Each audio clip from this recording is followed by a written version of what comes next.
Assalamualaikum warahmatullahi wabarakatuh. Jemaah yang terhormat dan rekan-rekan semuanya yang berhadir, dengan kami dari tim 5TC Unimal prestasikan karya ilmiah yang judul pengolahan sampah plastik menjadi pabrik blok menggunakan mesin filter plastik atau dikenal dengan plastik filter. Nah, saya sendiri teman Karim dan rekan saya Andre Adiansa dan Rizky Lidya. Nah, sampah merupakan suatu masalah yang dihadapi seluruh negara di dunia. Nah, termasuk di Indonesia sendiri. Nah, baik itu di kota maupun di pedesaan. Nah, hari ini berdasarkan data dari Kementerian Kelautan dan Lingkungan, bahwasanya Indonesia itu memproduksi sampah sekitar 35.000 ton per tahunnya. Nah, ini cukup besar. Nah, ini merupakan suatu masalah kendala yang terjadi di Indonesia. Nah, penelitian kami ini dilakukan di sebuah kabupaten yang ada di Aceh dan sebenarnya kabupaten Banda Meriah. Di kabupaten Indonesia sendiri itu ada 28,47 ton per tahunnya sampah dan dihasilkan. Nah, ini satu permasalahan terhadap lingkungan juga. Nah, jadi kami di sini membawakan ide untuk pengolahan sampah agar sampah yang terbuang ini bisa terpakai kembali. Nah, kebiasaan masyarakat yang sekarang kita lihat bahwasannya ada sampah itu dibuang, kemudian dibakar dan ditimbun itu saja gitu, tanpa ada nilai jual yang ada. Nah, kami di sini menghadirkan solusi terbaru itu mengenai tentang pelebur plastik. Nanti plastik dan berkah itu akan dijadikan pabrik blok atau sebuah nilai jual ataupun terjadi sebagai UMKM ataupun penghasil ekonomi di masyarakat sendiri gitu. Nah, ada pun dalam kampus kami ini ada beberapa satu masalah yang kami bawa. Yang pertama itu kami hanya fokus untuk mengolah sampah dari limbah yang namanya itu PT. Kalau PT itu jenis sampah yang sering digunakan sehari-hari seperti botol minuman, aqua gelas. Nah, itu karena di tempat kami observasi tersebut bahwasanya di Berbeda itu sebuah kabupaten destinasi wisata. Jadi kebanyakan dari kita berwisata itu membawa botol minuman, botol plastik segala macamnya. Nah, itulah makanya kami hanya fokus untuk meliburkan atau mengolah dari sampah jenis kayak itu tersebut. Kemudian pada kasus ini kami terfokus juga untuk memberikan solusi mengenai desain aja pelebur ini. Nah, kami mendesain pelebur plastik ini atau dengan plastik melter. Nah, kemudian pada saat ini kami fokus pada komponen yang diperlukan dan bentuk mesin yang ideal gitu. Nah, kami berusaha semaksimal mungkin desain alat yang alat ini untuk dinamis gitu, ekonomis dan bisa nanti di masyarakat pun bisa menggunakannya gitu. Nah, kemudian desain alat kasus ini kami hanya desain tentang masalah aja. Nah, inilah jenis plastik bagian ini atau yang ditandai dengan terulang satu itu karena bahwasanya ini bisa diulang. Nah, ini memiliki titik lebur ketika diolah ataupun dipanaskan itu 240 derajat. Nah, maka nanti kami menggunakan plastik ini dan hasilnya pun kalau plastik ini itu stabil gitu, normal. Nah, kemudian kan sampah juga banyak berbagai macam sampah. Nah, jadi kami hanya mengambil ini karena tadi yang pertama karena destinasi wisata dan sampah yang ada itu itu juga ya kan itu pun sering dipakai dalam kehidupan sehari-hari gitu loh. Nah, kemudian untuk selanjutnya itu mengenai rancangan alat juga boleh ambil. Terima kasih Bapak Ibu Juri. Nah, dari latar belakang tadi, dari permasalahan yang disampaikan rekan saya Firman Karim, kami merancang sebuah alat yang tadi diberi nama plastik melter. Nah, dalam plastik melter ini, mesin ini terdapat beberapa komponen atau bagian-bagian. Nah, di sebelah kiri ada gambar mesin kami, mesin plastik melter, dan terdapat kode-kode angka kepada bagian-bagian pada mesin plastik melter tersebut. Nah, kita lihat sebelah kanan ada gambar pada nomor 1 itu motor listrik harus AC 1 HP, nomor 2 transmisi kopling flash, yang ketiga bearing, 4 corong masuk, yang kelima tabung pelebur, ke-6 power mixer, 7 tungku pelebur, yang 8 valve, 3 pompa inci, yang 9 rangka mesin, dan yang terakhir itu ada tabung gas. Lanjut. Ada pun komponen alat lainnya yaitu plat besi border, plat besi 0,7 mm, besi touch strip, besi siku 2 mm, motor listrik, pipa besi 2 inci, kemudian burner, selang di plus regulator, kemudian ada tabung gas 12 kilo, dan kran kuningan 2 inci, stabilizer listrik, roda sorong, dan bel atau belting, kemudian ada soket ukuran 2 inci, termometer, kemudian ada kabel 6 mm dan puli. Next. Nah, ini pada rangka bagian mesinnya. Kita lihat pada tabel di sebelah kanan ada jenis rangka, yaitu besi dengan profil siku 30x30x3 mili. Kemudian jenis material kami menggunakan baja karbon, kekuatan tarik 399,826 MPa. Kemudian kekuatan luluhnya yaitu 220,594 MPa. Kemudian massa jenis yaitu 7.800 kg per meter kubik, dan modulus elastisitas yaitu 210 MPa. Baik, terima kasih. Saya akan melanjutkan dari dan saya. Nah, di sini kita ada konsep alat semester. Nah, pertama di sini ada energi listrik. Nah, di pada konsep ada mesin produk. Di mana pasti terdapat beberapa tambahan. Pertama dari energi listrik ini, yaitu setelah sinyal yang diberikan operator akan menyalakan mesin. Nah, jadi dari energi listrik ini jangan menggunakan motor listrik. Nah, selanjutnya dari material yang diinput yaitu berupa limbah plastik ke dalam tabung pelebur. Nah, jadi setelah energi masuk ke puli, terus transmisi masuk ke poros. Nah, baru masuk ke proses pengerukan dan peleburan limbah, di mana di proses itu baru kita masukkan itu limbah plastik yang telah tercacah. Nah, selanjutnya dari sini akan ada namanya transfer energi, permainan panas, di mana energi panas konveksi. Nah, masuk ke dalam ini diaduk.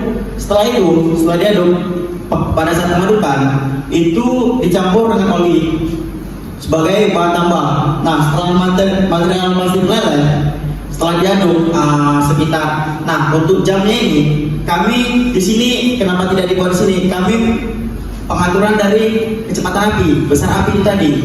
Oke, setelah plastik meleleh, baru plastik dicetak. Nah, untuk cetakan ini masih cetakan manual, jadi makanya tadi ada keran, baru setelah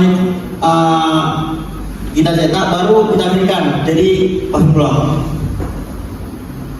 Nah, mungkin penelitian ini dilakukan untuk memberikan solusi untuk mengatasi sampah plastik di daerah Bener Meriah. Bener Meriah itu di Aceh ya. Solusi yang kami berikan itu dalam mengatasi ini yaitu dengan melakukan pengolahan terhadap sampah plastik menjadi vacuum blok menggunakan mesin pelebur limbah plastik seperti yang sudah dijelaskan atau kami sebut plastik meter. Nah, di konsep mesin pelebur limbah plastik terdiri dari beberapa tahapan dari setiap input pada mesin, energi yang bersumber dari listrik serta sinyal yang dibersihkan operator akan menyalakan mesin. Nah, seterusnya material yang diinput yaitu berupa limbah plastik ke dalam tabung pelebur, material seperti yang di atas. Nah, setelah beberapa waktu dalam proses peleburan, maka material output akan dihasilkan yaitu berupa cair. Setelah plastik cair itu baru dicetak ke paving block. Nah, plastik cair yang dihasilkan kemudian akan mulai proses pencetakan manual untuk menghasilkan produk paving block. Paving block biasanya digunakan sebagai bahan pijakan di halaman, pelabuhan, tempat parkir atau fasilitas pejalan kaki di area publik. Dalam hal ini, dengan adanya mesin plastik meter dapat mengatasi permasalahan pengolahan limbah plastik dan dapat meningkatkan produktivitas dengan efisiensi dalam pengolahan limbah plastik. Nah, jadi untuk isu ini kenapa kami ngambil sampah plastik? Memang sampah ini memang isu global kalau kita bilang. Di mana sampah plastik ini kalau di laut itu sudah bisa dikurangi nolnya udah ada. Jadi di penelitian Cina, saya baca referensi, saya lupa ya referensinya. Tapi saya ingat mereka menciptakan alat di mana alat ikan seperti ikan kecil untuk memakan itu sampah-sampah nano. Nah, kenapa kami ngambil ini? Inilah kenapa, karena sampah ini apalagi sampah plastik ya tidak mudah didaur ulang dan tidak bakal terurai dalam waktu dekat. Jadi daripada kita berkata timbun, kita manfaatkan. Oke, saya kembalikan ke rekan saya. Terima kasih.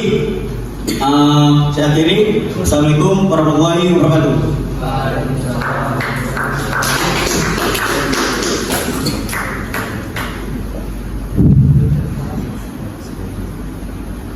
Terima kasih. kasih adik-adik. Pengolahan limbah plastik menjadi paving block menggunakan mesin pelebur plastik. Ini berarti ada dua hal yang ingin adik-adik temukan. Yang pertama adalah mesin pelebur plastiknya, yang kedua adalah paving blocknya. Begitu kan? Ataukah adik-adik memang hanya menemukan mesin pelebur plastiknya saja? Paving blocknya tidak ada pengujian, misalnya berapa ketahanan dari paving block tersebut, itu tidak ada. Ini masih hanya kepada pengujian mesin pelebur plastiknya. Bapak Ibu, terima kasih atas pertanyaannya. Sedikit menjawab. Kami di sini fokus ke alatnya. Dari sini mengapa kami tidak di paving block itu sebenarnya akan ada yang namanya uji tekan dengan model Rockwell, terus uji tarik. Setelah itu ada uji Jomini, di mana kami mengukur temperatur, berapa temperatur yang buat dia itu cepat terurai, ya kan? Kenapa di sini nggak ada? Memang alat ini masih belum jadi. Jadi kenapa kalau memang mau uji itu yang sudah tercetak Bu. Jadi di sini kami memang belum ada. Jadi itu. Tapi setelah alat ini jadi, memang bakal ada lanjutan step by step yang kami gunakan Bu. Berarti tidak hanya bisa menjadi paving block, tapi mungkin bisa jadi ke tempat yang lainnya, begitu kan? Ya Pak, ya Bu. Oke, baik. Berarti kita fokus kepada mesin pelebur plastik. Tadi adik-adik mesin pelebur plastiknya itu di daerah Benar Meriah itu. Ini daerah laut. Benar Meriah daerah laut atau bagaimana? Siap. Atau daerah gunung? Siap, izin di Benar Meriah itu ini laut danau, tapi daerah gunung wisata deh. Seperti itu. Baik. Nah, di sana dengan kondisi di sana mana yang lebih banyak? Apakah plastik seperti kantong plastik ya?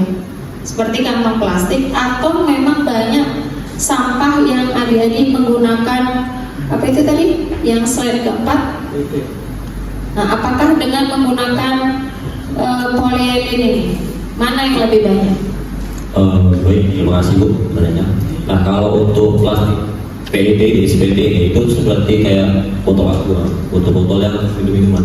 Jadi Ya, pertanyaan saya mana yang lebih banyak? Kalau untuk lebih banyak itu karena kita dalam sehari itu pasti banyak PET. Karena dalam kita berwisata pasti nanti kan kita bawa botol minuman segala macam. Sedikit saya tambahkan Bu, untuk jenis PET ini kan ini kami fokus ke PET ini. Jadi untuk jenis plastik lainnya itu bisa diolah juga, namun nanti akan dipisah jenis PET dulu diolah, kemudian jenis plastik lain sendiri. Nah, itu pertanyaan saya, komposisinya misalnya di daerah sampah itu PET ada sekian persen, sampah plastik untuk kandungan ini sekian persen, sampah dengan menggunakan apa itu namanya styrofoam sekian persen gitu, sehingga kita fokus kepada PET ini karena memang ini yang paling banyak gitu. Itu ada nggak data untuk itu, ada nggak jadi data untuk itu, ada nggak bahwa memang sampah PET itu paling banyak dibandingkan sampah jenis yang lain gitu? Izin menjawab ya, di LKT kami ada itu di halaman 5 bukan. Jadi kami jelaskan apa itu PET. Pada dasarnya, saya ulangi lagi, PET itu berupa film yang lunak, transparan dan fleksibel serta memiliki kekuatan benturan dan kekuatan sobek yang baik. Nah, jadi mungkin ada di gambar kami ini, mungkin nggak botol aja Bu sebenarnya, pasti juga bisa. Ya kan? Terus berdasarkan karakteristik tersebut, ya kan, pengolahan yang paling tepat adalah dengan teknik pemanasan karena tipe plastik ini dapat dibentuk kembali dengan mudah dan diproses. Jadi tidak masuk plastik PET ini tidak hanya botolnya Bu, tidak hanya botol ini yang kami tampilkan. Ini juga termasuk Bu, plastik-plastik seperti ini bisa diolah Bu. Tapi karena memang kami prosedur yang kami pakai itu pencacahan, jadi kami memilih yang botol. Tapi kalau untuk yang ini bisa juga. Tapi nanti akan ada proses lanjutannya sebelum kita masuk ke alat tabung volume tadi Bu. kolom pengaduan seperti itu Bu. Baik, baik. Kemudian tadi saya mendengar ya bahwa adik-adik untuk mesin pelebur ini menggunakan gas, gitu. Apakah adik-adik punya alternatif lain, misalnya biogas dari limbah yang tidak terpakai itu? Kan kita mau menghabiskan limbah, tidak hanya limbah PET, tapi limbah yang lain bisa. Apakah adik-adik punya alternatif bahwa tidak menggunakan gas untuk pembakarannya, tetapi menggunakan limbah yang lain? Kira-kira bisa atau tidak? Terima kasih Bu atas pertanyaannya. Sedikit saya jawab ya. Jadi di universitas kami, tepatnya di bidang konversi energi, di situ kami sudah ada 2 sistem pembakaran, di mana bahan bakar yang satu menggunakan hidrogen untuk mesin ya, yang kedua itu ada biogas. Nah, di sini tidak menutup kemungkinan Bu, karena kami juga sudah lihat yang dari limbah rumah tangga, dari rumah makan itu.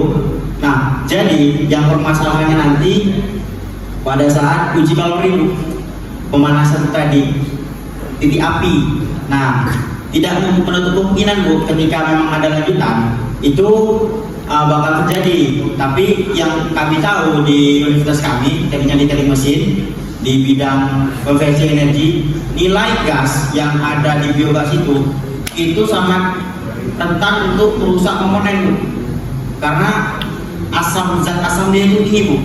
Nah, seperti itu. Terima kasih. Baik, selamat kepada tim dari Firman Karim. Langsung saja saya mau bertanya di sini adalah, saya mau meluruskan dulu tadi dari jumlah sampah di Indonesia itu saya rasa kalau 35.000 per tahun, 35.000 ton per tahun itu masih sedikit sekali. Itu mungkin coba dicari lagi referensi, itu tidak sampai jutaan ton itu untuk jumlah kapasitas sampah yang ada di Indonesia per tahun. Ya, kalau 35.000 itu masih sampah di Kota Medan aja per tahun itu di kota di 35.000 data itu tadi ya, ini 35.000 ton. Oke, sampai 35 juta itu kalau di Indonesia ya. Baik, berikutnya adalah sama saya tadi pertanyaan dengan yang sudah lewat tadi dari tim yang sudah lewat itu adalah, saya melihat di sini lebih besar lagi untuk kapasitas motor yang dipakai adalah satu HP ya, satu HP dengan rancangan tadi menggunakan bahan dari rangka itu berapa tadi, coba saya tadi.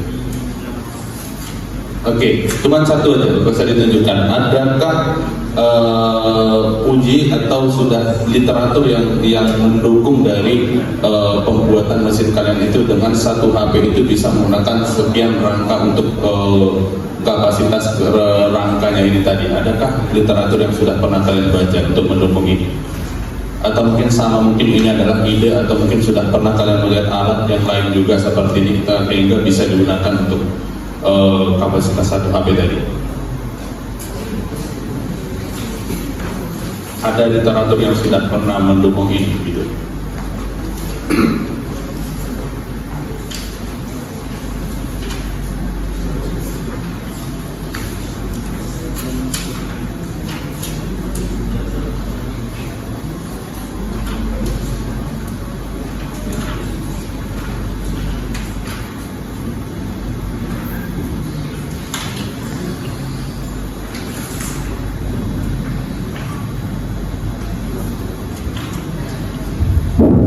Oke, sedikit menjawab. Seperti ini, sepengetahuan saya kan 1 horsepower Pak ya. Oke, jadi kenapa kami bilang 1 horsepower? Jadi untuk proses pengadukan itu Pak, sudah pasti dari motor listrik ke alat pengadu. Oke, yang saya tanyakan Ya. tadi adakah literatur pendukung ketika kalian membuat alat ini sehingga kerangkanya diperlukan sekian untuk satu HP motor listrik tadi? Nah, jadi kenapa motor listriknya 1 HP?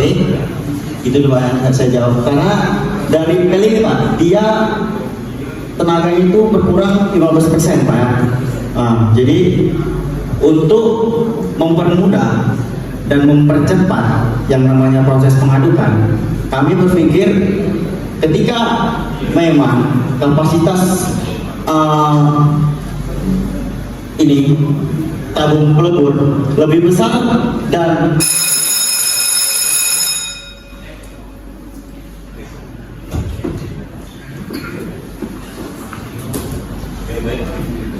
terima kasih banyak Bapak Ibu dan juri, teman-teman sekalian. Saya Karim dan sebelah saya Andre Rizky, kami pamit. Terima kasih. Assalamualaikum warahmatullahi wabarakatuh.